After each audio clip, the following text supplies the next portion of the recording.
لا تدرکہ الابصار، نگاہیں اس کا احاطہ نہیں کر سکتی، وہو یدرک الابصار، اور وہ ہر چیز کو گھیرے ہوئے ہے۔ آنکھوں کا احاطہ وہ کر لیتا ہے، کوئی آنکھ اس کا احاطہ نہیں کر سکتی۔ وہو اللطیف الخبیر، اور وہ بڑا باریک بین ہے، ہر چیز کو باریکی تک دیکھنے والا ہے۔ اللہ سے کوئی چیز، بلکہ یہاں تک ہے انہ علیم بذات الصدور، وہ سینوں کے چھپے ہوئے رازوں کو بھی جاننے والا ہے۔ یہ آیت ہے جو سیدہ عائشہ نے کوٹ کی تھی نا، بخاری مسلم میں آتا ہے نا، انہوں نے مسروق سے کہا کہ جو کوئی 3 باتوں میں سے ایک کا بھی قائل ہو وہ اللہ اور اس کے رسول پہ جھوٹ باندھنے والا ہے۔ ان میں سے ایک بات یہ بھی کہ جو کہ اللہ کے نبی علیہ السلام نے اللہ تعالیٰ کو دیکھا تھا۔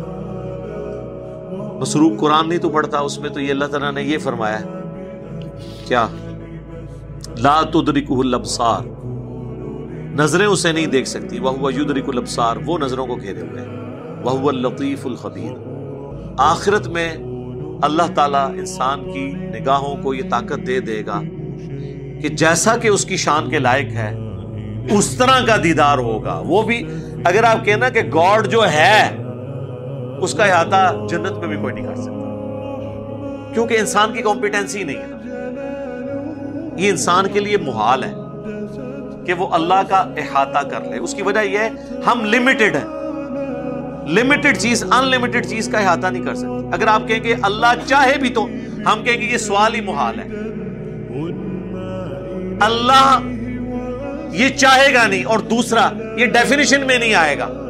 یہ اسی طریقے سے اللہ چاہے تو ایسا پتھر پیدا کر سکتا ہے جسے خود نہ اٹھا سکے، اب اس کا کیا جواب دیں گے؟ اگر آپ کہیں گے ہاں پیدا کر سکتا ہے تو پھر دوسرے میں قدرت کی نفی ہو جائے گی، خود نہیں اٹھا سکتا۔ اور اگر آپ کہیں کہ نہیں پیدا کر سکتا تو کہیں گے اچھا اللہ کی قدرت نہیں ہے۔ کیا اللہ تعالیٰ جھوٹ بول سکتا ہے؟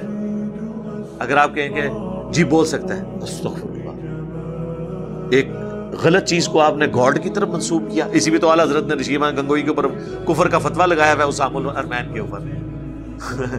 انہوں نے بھی ماما تو تنوں کی ضرورت کی تو ایڈا بڑا کو کام کرے۔ رشی امان گنگوئی نے کہا کہ جی اللہ تعالیٰ جھوٹ بولنے پر قادر تو ہے لیکن بولے گا نہیں۔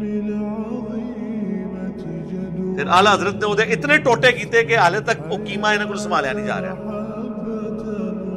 ایک اتنی سی کتاب لکھ کے پوری دیوبندیت کے مدرسے ان کے لاکھوں علماء کو ایک بندے نے فیل کر دیا، کیونکہ اس نے وہ اس کے بعد وہ ایک سمجھ لیں گدڑ سنگھی آگے کہ میں نے قابو کتے کرنا ہے۔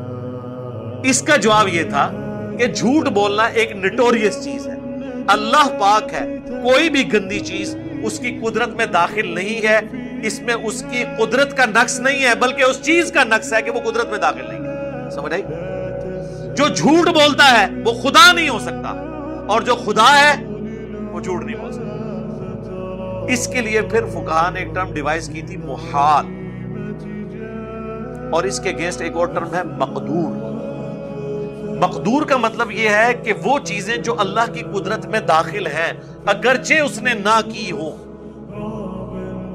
مثلا اگر آپ مجھ سے پوچھیں کیا اللہ تعالیٰ کوئی سیڑھی ایسی بنا سکتا ہے کہ ہم زمین سے آسمان تک پہنچ جائیں؟ ہم کہیں گے ہاں بنا سکتا ہے، اگرچہ بنائی نہیں ہے، ہمارے علم میں نہیں ہے، لیکن یہ اللہ سے ناممکنات میں نہیں ہے۔ کیا اللہ تعالیٰ چاہے تو مرد کو اولاد کی پیدائش کا ذریعہ بنا سکتا ہے جس طرح کہ عورت کو بنایا ہے، اگرچہ ہی اس نے نہیں کیا، سوائے ایک ایکسیپشن کے کہ آدم علیہ السلام کی پسلی سے اماں حوا پیدا ہوئی، وہ بھی پسلی سے۔ یعنی اگر کوئی شخص کہے کہ وہی لیبر پینز اور یہ ساری چیزیں مردوں کے ساتھ ہوں، ہم کہیں ہاں کر سکتا ہے اللہ، اگرچہ نہیں کیا، مقدور ہے، پاسبل ہے، اللہ چاہے تو پاسبل ہے۔ اللہ چاہے تو سوئی کے ناکے سے اونٹ گزار سکتا ہے، سرکار ساری کائنات گزار سکتا ہے، اللہ قادر ہے اس بات کی۔ کیونکہ یہ فزیکل ورلڈ کی جو چیزیں ہیں نا سرکار، یہ تو اب سائنس آپ کو بتا رہی ہے نا کہ اگر آپ کسی چیز کو لائٹ میں کنورٹ کر لیں تو اس طرح کی کھربوں کائناتیں بھی ہونا، وہ بھی سوئی کے ناکے سے آپ گزار سکتے ہیں۔ یہ تو اس کائنات کے جو راز تھے وہ سائنٹسٹ نے ڈسکور کر لیے کہ اگر یہ ہو اگر کسی طریقے سے فیون پاسبل ہو جائے تو آپ جیلم شہر کو نیو یارک شفٹ کر سکتے ہیں سیکنڈز کے کروڑویں حصے میں. یہاں سے اسے ڈیفیوز کریں, ٹھیک ہے, وہاں جا کے دوبارہ پروڈیوس, اسے لائٹ میں کنورٹ ہو, وہاں سے جا کے دوبارہ ہو جائے. لیکن یہ اب انسان کی پاسبلٹی ہے. لیکن E=mc², جو آئنسٹائن کی ایکویشن ہے, اس میں ابھی تک ایک چیز تو پاسبل ہے کہ میس انرجی میں کنورٹ ہوتا ہے. کس طرح؟ لکڑی جلاتے ہیں, آگ اور انرجی بن جاتی ہے. لیکن اس ایکویشن کے تحت وہ آگ دوبارہ سے لکڑی بھی بن سکتی ہے. لیکن ابھی تک سائنس اس کو پاسبل کر نہیں سکی. لیکن میتھمیٹیکلی آئنسٹائن نے یہ ثابت کر دیا کہ ایسا ہو سکتا ہے کہ انرجی کو دوبارہ سے میس بنا دیا جائے.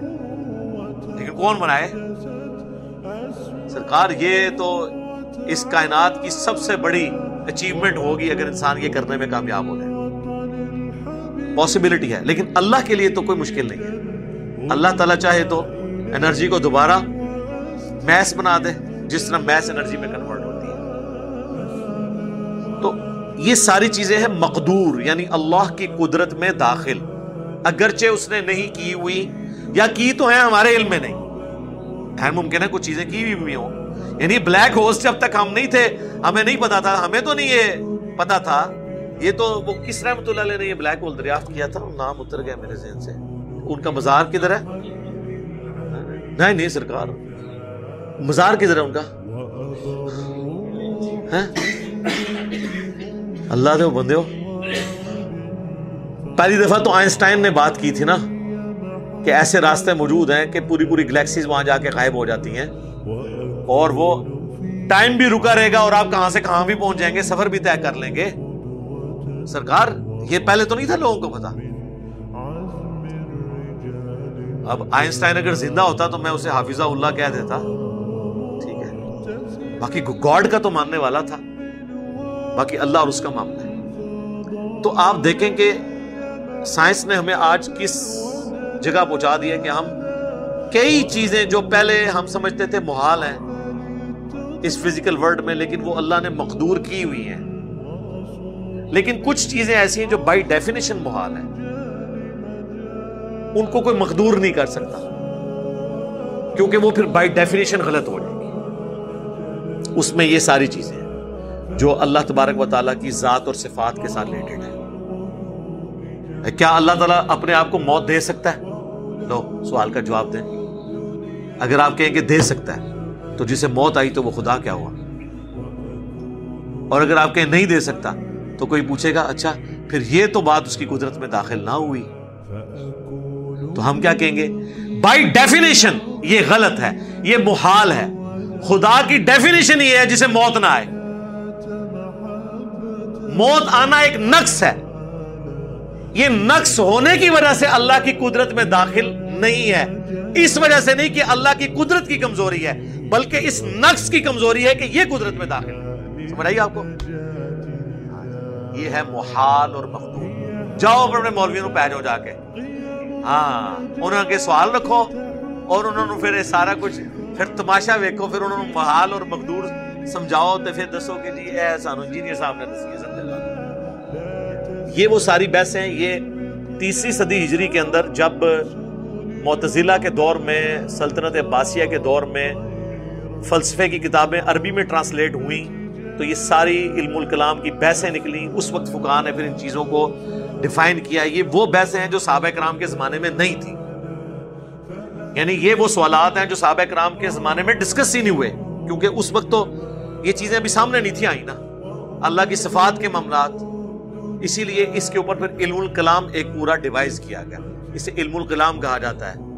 یہ وہ منطقی بحثیں ہیں, جو بحثیں تھوڑی بہت جو سیکھے ہوتے ہیں نا وہ آپ کے ساتھ کھلواڑ کر رہے ہوتے ہیں مولوی. اچھا جی اے دسو جی, اے دسو جی, اچھا جی اگر شیطان جڑا ہے ایک ہو کے ہر انسان نو وسوسہ دلاتا ہے تو نبی علیہ السلام ہر جگہ نہیں موجود ہو سکتے. یہ علم الکلام خدا کے لیے اس طرح نہیں چیزیں ثابت ہوتی ہیں. اس طرح کریں تو پھر ہم کہیں گے اگر آدم کو سجدہ ہو سکتا ہے تو نبی علیہ السلام کو نہیں ہو سکتا, کرو. نہیں یہ منع ہے. کیوں منع ہے؟ اللہ نے منع کیا. اس طرح اینالوجیز نہیں بنتی کہ اگر اے ہو جاتا تو اے کیوں نہیں ہو جاتا. اس کو علم الکلام کی منطق کی بحثیں کہا جاتی ہیں. یہ ساری فلسفیوں کی چیزیں تھیں یہ آج کل اگر آپ نے ان چیزوں میں کسی کو امام دیکھنا ہے نا تو بریلوی اور شیعہ یہ ٹاپ پہ ہیں اس فیلڈ میں. آپ کو یہ کہانیاں کراتے نظر آئیں گے, ٹھیک ہے نا. وہ یہ 5 انگلیوں سے پنجتن پاک, الف لام میم سے آل محمد, اور یہ ہر طرح کی چیزیں آپ کو ثابت کرتے نظر آئیں گے. اس طریقے سے دیوبندی وہ ایک سوال سے پوچھیں کہ نبی علیہ السلام کی قبر اللہ کے عرش سے افضل ہے, وہ آپ کو اور کہانیاں کرانا شروع کرا دیں گے. دیکھیں جی وہ جی قبر پہ تو نبی علیہ السلام موجود ہے, لیکن عرش پہ اللہ اس طرح تو نہیں بیٹھا ہوا, تو وہ ٹچ نہیں کر رہا, تو وہ نہیں کر, پتہ نہیں کیا کچھ کریں گے. آپ کہیں گے یار کوئی ایک آیت حدیث پڑھ دو کہ عقیدہ کہاں سے نکالا ہے تم نے. سبحانک اللہم و بحمدک اشہد ان لا الہ الا انت استغفرک و اتوب الیک وما علینا الا البلاغ المبین. جزاکم